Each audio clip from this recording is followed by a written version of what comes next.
Seguimos com notícias internacionais. Vamos falar sobre o novo capítulo da tensão entre as duas maiores potências globais. Os Estados Unidos alertaram que a China vai sofrer consequências reais se enviar armas para a Rússia. Quem nos explica é o nosso analista sênior de internacional, o Américo Martins. O secretário especial para assuntos de segurança dos Estados Unidos, Jake Sullivan, disse neste domingo que a China vai enfrentar duras consequências se de fato vender armas para a Rússia. Os russos vêm pedindo armamentos e drones dos chineses desde o início da guerra contra a Ucrânia. A China já entregou aos russos alguns equipamentos de proteção para os soldados, como capacetes e coletes à prova de bala. Mas agora Moscou quer armas diretas para poder empregar contra os ucranianos, especialmente os drones que hoje os russos compram do Irã.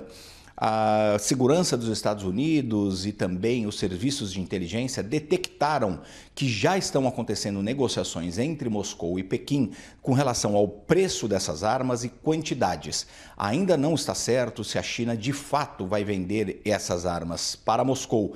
Até aqui, a China tem tentado se manter neutra nesse processo da guerra na Ucrânia, mas em 4 oportunidades na Assembleia Geral da ONU, ela se absteve de votar resoluções que condenaram a invasão. Então, o Ocidente considera que a China, na prática, está sendo um grande aliado do presidente russo Vladimir Putin.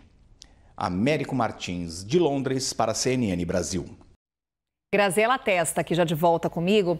Graziela, eu li, não recordo onde, uma frase que acho que simboliza muito o que a China é no momento, sujeito oculto da guerra na Ucrânia.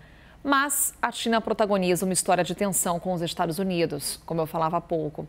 Esse episódio é mais um elemento para o tensionamento entre os dois países? É um elemento para esse tensionamento e também o resultado desse tipo de política muito exposta e muito colocada, desafiadora, que é uma característica tanto dos Estados Unidos quanto da China.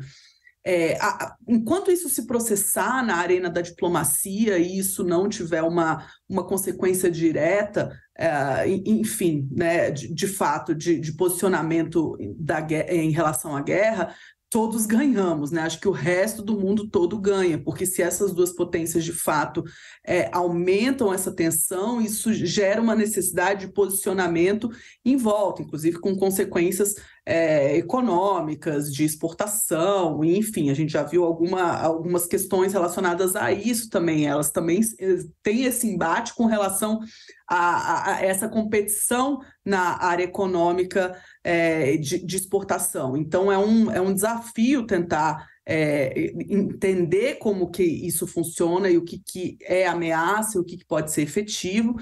E nesse momento, o Brasil, na posição que ocupa, pode torcer, né? E todos nós podemos torcer para que isso não se desenvolva, porque tem um potencial muito grande para o que se pode repercutir.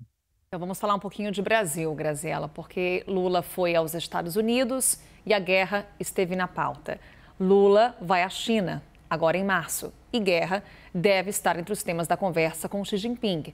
Do ponto de vista geopolítico, qual seria a narrativa ideal a ser adotada pelo presidente do Brasil? Olha, a diplomacia brasileira tem essa tradição de se manter neutra em relação aos conflitos para evitar de ser encaixada num determinado grupo, e ela é internacionalmente conhecida como sendo uma diplomacia muito bem sucedida. Há outros temas que o Brasil tem mais potencial de protagonismo, como a gente falava no início do programa, como é a pauta climática, por exemplo. Por outro lado, o fato do Brasil estar afastado desse conflito e não ter a priori abraçado nenhum dos lados pode também dar alguma possibilidade desse agente neutro, mas dificilmente terá algum impacto, alguma repercussão efetiva do que o Lula fizer nesse conflito, né? Acho que é uma forma de se colocar de forma neutra e uma forma também de reafirmar essa forma como se organiza a diplomacia brasileira mas dificilmente isso vai avançar mais do que isso. Acho que tem outros potenciais de protagonismo na arena internacional, em organismos multilaterais, para o Brasil assumir.